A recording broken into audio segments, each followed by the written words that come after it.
there, I just want to let you know that this is one of my oh so late spoiler movie reviews. It was recorded quite a while ago, so please keep in mind that my opinions about this movie are first impressions only, freshly expressed right after watching the film for the first time. If you want access to my full reaction to this movie, feel free to join my membership club. Details about it are in the description box below. Now, back to my spoiler review. That was a terrible ending. Well, okay, maybe terrible was not the right word. It's an unsatisfying ending. I want to know, like, did it work? Did he save the world or what?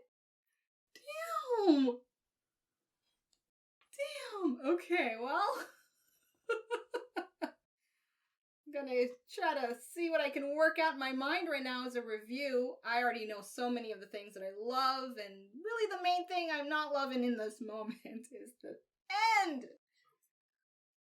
But for good reason. Damn it. Okay. So let me just situate myself here.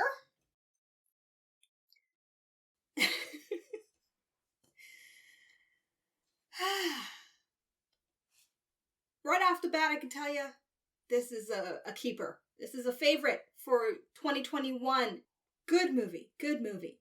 So this is going to be somewhat just takeaways I'm going to relate to you in terms of key scenes and aspects of the movie that I appreciated and some stuff that still confuses me, hence why I wish I had an ending to kind of give me some more clarity, but whatever. It is what it is. Okay, so first thing I definitely love about this film is the cast. Frank Grillo, I need to see this guy in more movies as the leading man. Then again, at the same time, it's not like I'm in the know of everything going on with all these movies that come out. For all I know, he's the lead in a bunch of other movies I'm not aware of, so just understand that I'm not in the know of everything when it comes to his filmography. I just know him from the Marvel movies, to be honest. So yeah, I want to see more of him in mainstream properties that will catch my attention. And Mel Gibson, listen, no matter how you feel about him on a personal level based on his past history, I know how to compartmentalize things for myself personally. And when it comes to his body of work, what he does for a living as an actor, as a director, but primarily as an actor I'm focused on when it comes to this movie, I am a fan. I will always be a fan unless he gives me a reason in terms of his performance not to be a fan. Anything behind the scenes, I don't focus on that. So, when it comes to his body of work, his performance in this movie was stellar alongside, of course, Naomi Watts. She's fantastic. A+. I mean, that scene where Gibson's character, I said it to myself like twice and I'm already forgetting. Vector? Was it Vector? Where he's going on about that time a python ate a bull or something like that. Basically, it was a long monologue, and that monologue was so well performed because there were so many cuts around that scene from different perspectives where he's looking at her from the side and he's talking to her from behind her, and that was just so brilliantly shot. It takes a masterful actor to actually deliver that kind of monologue take for take with the same tempo, same beat, and have it look seamless with the editing. So kudos, Mel Gibson, great performance, which easily leads into the second thing I love about this movie, and it's the main reason I would happily rewatch this with a group of people who would want to see something like this, and that's the action. The action is so good, and the pacing of the action is very well done, and it does help to have really crisp editing, especially at those points where it just goes way too fast, but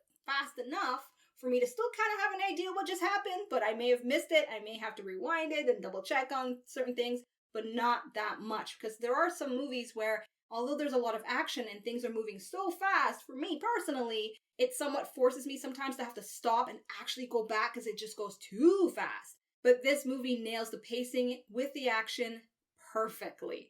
Okay, what else? I would say the next thing is the character growth in this movie was well displayed. Although there were parts where I felt they could have shortened it just a tiny bit, I still like the overall conclusion of having Pulver be a certain way at the beginning and then end up being a more sympathetic character, so to speak, at the end of the film. It was very organic and it didn't feel forced, because nowadays sometimes when they're trying to show character arcs, especially in action movies where it can be slightly difficult depending on what kind of narrative they're trying to tell, sometimes the shift between how they started out and where they end up can be way too fast, or it actually doesn't make that much sense. It's not very organic in the way they portray it or present it.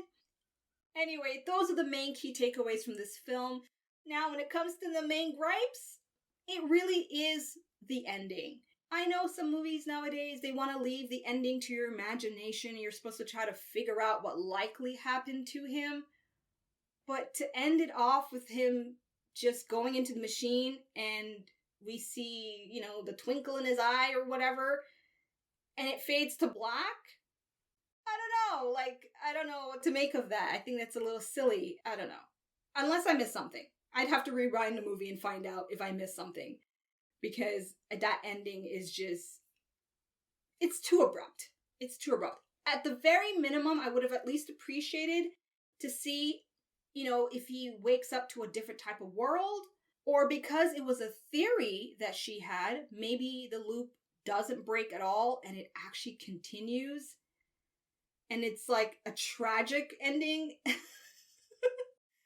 or he never actually does save the day. But I think that kind of ending would have been a bit too dark.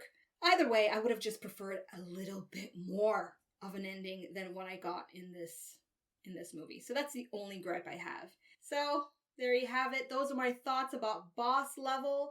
Let me know in the comment section what aspects of this movie you really enjoyed. What are your theories about how it likely ended for Captain Pulver? Do you think the loop was broken? Did he save everyone? Did the world end anyway? Did the machine break down? Or, I don't know, maybe something new happened? Who knows, right? Anyway, thank you so much for tuning in, and until my next oh-so-late movie review, I'm Asha, tuning out. Goodbye. Thanks for watching. Check out my other videos and subscribe. You know you wanna.